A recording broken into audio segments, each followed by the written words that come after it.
স্বার্থপর এই দুনিয়া, খোদার কসম কারোর জন্য থামে না, বড় স্বার্থপর। হ্যাঁ, যেদিন বাপের জানাজা পড়ে, যেদিন বাপের লাশ কবরে দাফন করে, সেদিনও বংশধর সন্তান ছেলে মেয়ে ঘন্টাখানিক 2-4 ঘন্টা কাইন্দা কাটটা হইলো, রাতের বেলা ঠিকই ভাত খায়। হ্যাঁ, পাশের ঘর থেকে খানা আনে, আবার ওরা ঠিকই খায়। স্বার্থপর দুনিয়া,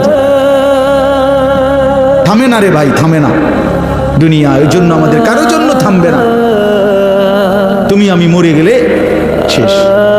আবারও বলছি কথা, আমি মরে গেলে এরপরে পৃথিবী যত আধুনিকে হোক না কেন, আমার কি কথা বুঝছেন? আমি মরার পরে যদি সবার ঘর স্বর্ণের বাড়ি হয়ে যায়, তো আমার লাভ হইল কি? আমার মৃত্যুর পরে যদি সব মানুষ আধুনিক হইয়া সাঁদের দেশেও জায়গা, আমার ফায়দা কি? আমি তো না,